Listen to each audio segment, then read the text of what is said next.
if you think the American Revolution was fought over a bunch of tea, you might ought to rethink the logic that went into Americans drinking tea versus the molasses that was required in New England. You have to remember that 250 years ago, granulated sugar was very, very expensive, only used to make the most elaborate pies and pastries.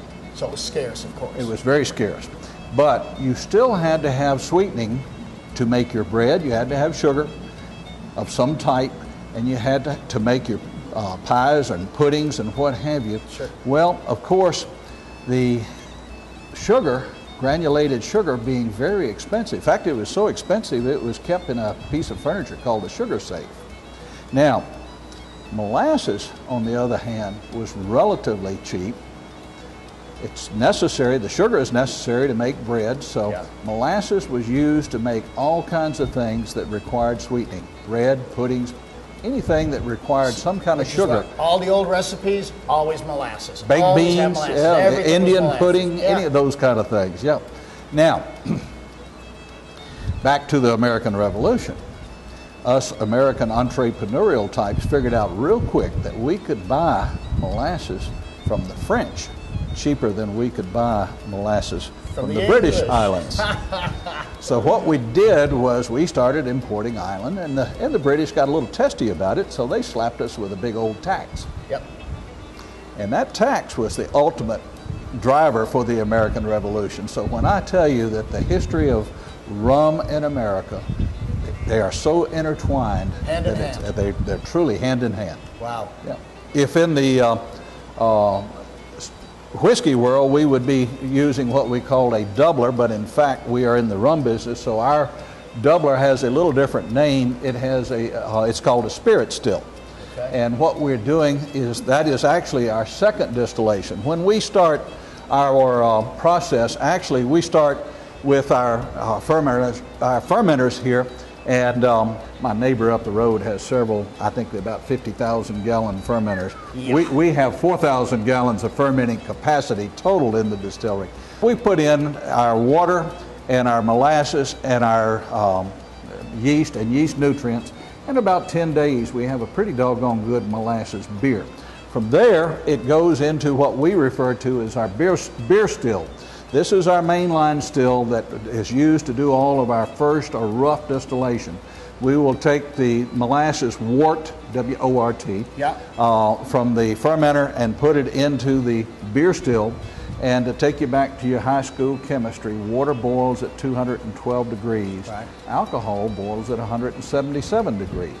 So because of the difference in the vapor pressure, the alcohol comes off first. And the alcohol vapors come off and they go into this condenser to the right and down to this glass proof box. And from there, it goes down to our low wine tank. And from the low wine tank, we do a second distillation. And at that point, it goes into our spirit still.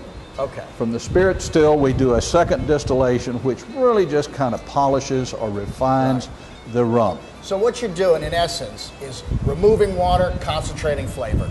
Is that essentially what we're doing, and keeping alcohol? We're keeping alcohol as number one. We are in the business of making distilled spirits. So that's right. The water we hope to leave behind. Exactly. Yep. So what you end up with then, and then after that second distillation, it's ready for a barrel, am I right? And what Seth is doing right now, he's up there. We've been running this still today, and it's just about completed its run. That's the reason why the proof is running a little bit low. But from this still, it goes back into our high wine tank.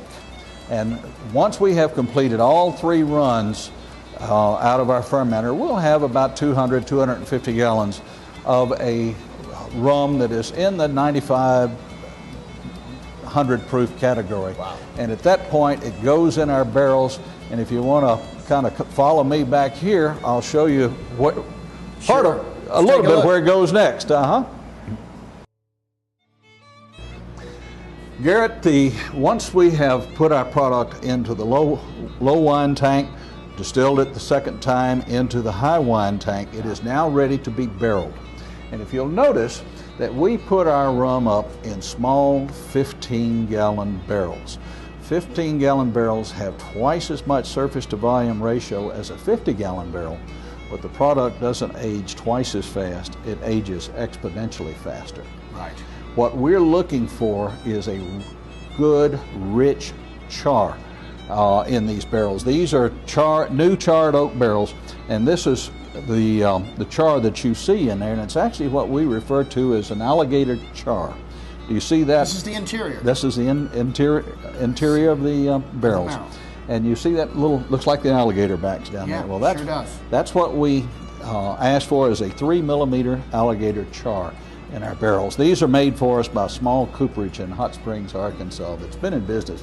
I don't know how long they've been in, but going over there to visit their cooperage is like taking a step back in time. All of the old equipment, the old pulleys and the belts and the technology that they use to make those barrels is truly right in line with our traditional rum that we want to make. Absolutely. The smaller barrels give us a concentration of aging. We have more color and more flavor in our rum in 3 to 5 years than you can imagine.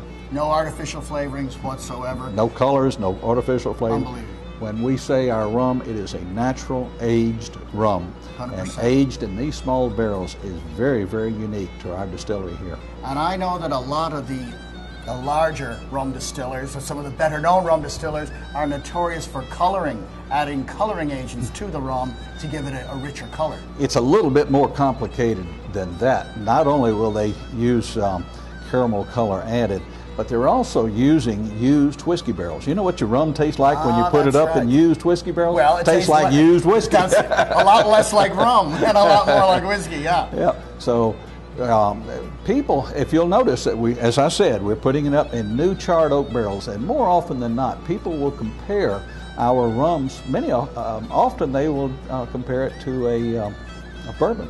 A well-aged bourbon, I would think. Yeah. The process is similar. Yeah.